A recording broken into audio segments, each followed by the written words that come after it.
Takashi Nagai was a Japanese scientist who felt he had no need for all that God nonsense. When he arrived in Nagasaki to attend Nagasaki Medical University, he was annoyed by the bells of Urakami Cathedral. The world, after all, was shedding its reliance on religion and superstition and was leaning into science. And Nagai felt that Japan had a lot of catching up to do.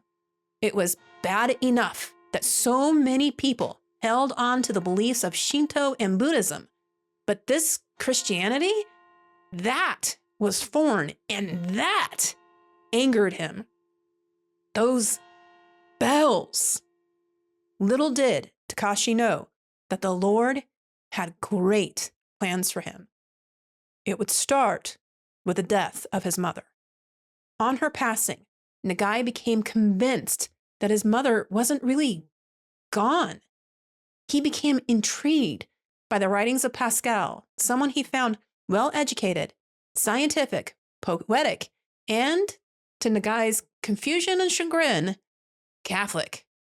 Nagai desired to pray, so he found the Moriyamas to board with, a Catholic family that he could watch from a safe distance to see what this prayer stuff was all about.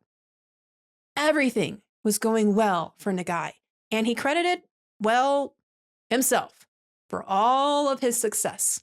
He was at the top of his medical class, and he was about to give a commencement speech at the end of his studies when he came down with meningitis.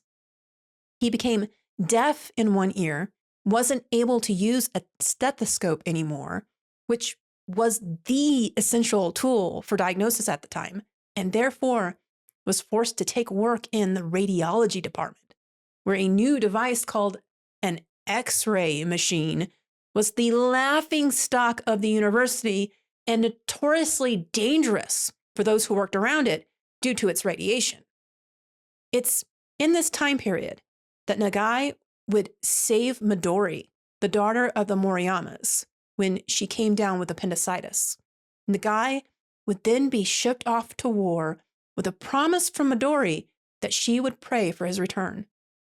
As he watched the brutal violence around him, Nagai would struggle with his role in the world, feeling like everything he had done up to this point was in vain.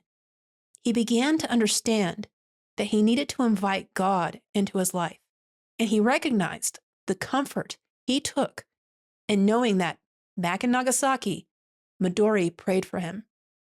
When Nagai returned home, he attended a Christmas midnight mass. He was moved by the confidence in which the congregation sang the hymns. So, he opened up a dialogue and friendship with the priest. He became baptized. He married Midori, and then he became a father. Nagai would once again be shipped off to China for war. This time, he felt more at peace, inviting God into his life. He would tend to the sick and wounded, Japanese and Chinese alike, military and civilian. When he returned home once again, it wasn't long before America was brought into the war.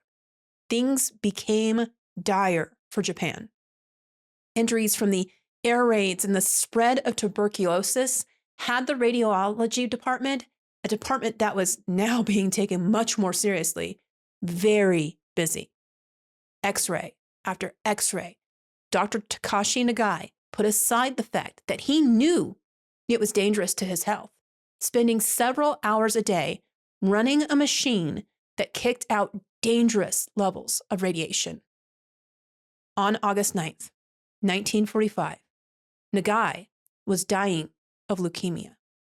He was frail and sickly, but continued his work in radiology. That is where he was when Sacred Heart of Jesus, have mercy on us. Since the 1500s, Nagasaki had been the center of Christianity in Japan. For hundreds of years, Catholics had to hide from persecution, but they persevered. Estimates say that there were 15,000 Catholic Christians in Nagasaki that day. 10,000 of them were killed. That's 2/3 of the Catholic population.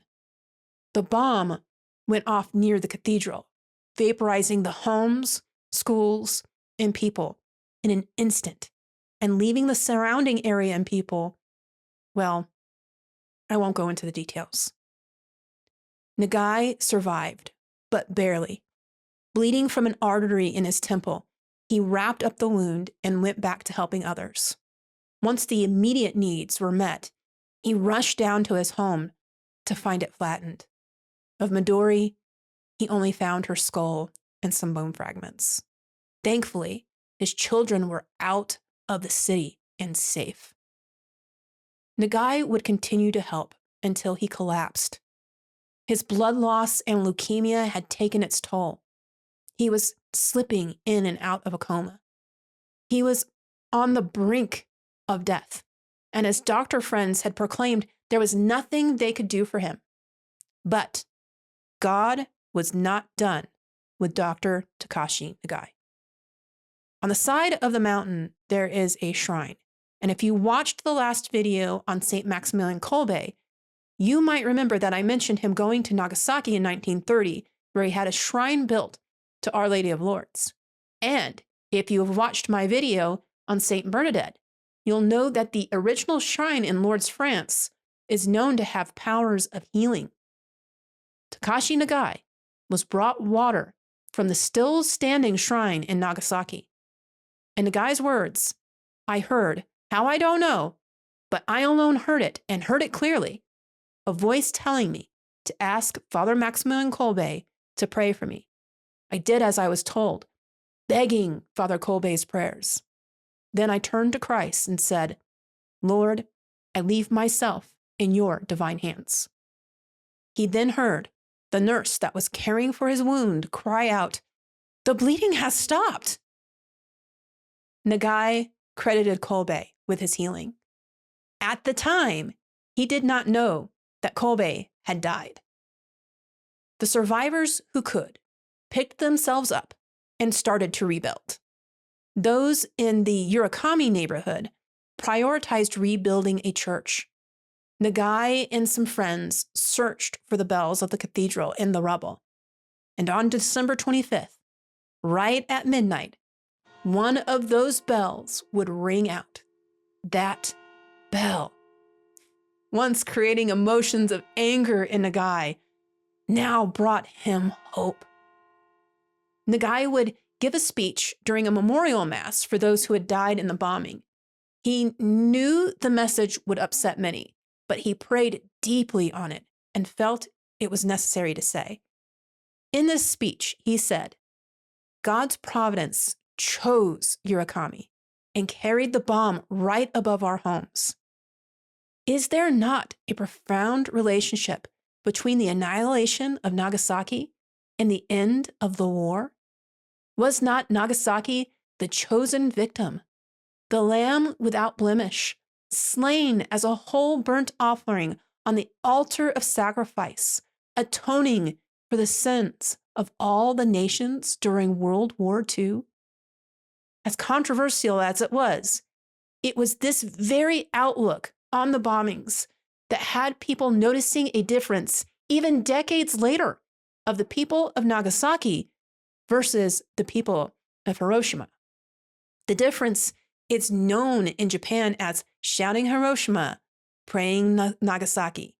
As author Paul Glenn puts it, and I'm paraphrasing here, Hiroshima was known for its bitterness, its symbol, a clenched fist, while Nagasaki is known for its sadness, its symbol, hands joined in prayer. Nagai's leukemia would soon have him bedridden, but his heart and love for God was inspirational. He would have visitors constantly in his little hut, which was built by his neighbors who loved him very much. His peace at what had happened was infectious, and Urakami was able to rebuild. Dr. Takashi Nagai died on May 1st, 1950, due to exposure to radiation he received before the bomb had even fallen. It is estimated that over 20,000 people attended his funeral. Now, I have barely scratched the surface of this amazing man's story. If you'd like to know more, I highly recommend the book A Song for Nagasaki by Paul Glynn. And if you haven't watched it yet, on the Allied side, St. Maximilian Kolbe refused to cave into the demands of the German occupation in Poland. You can check out his story right here. Servant of God, Takashi Nagai, pray for us.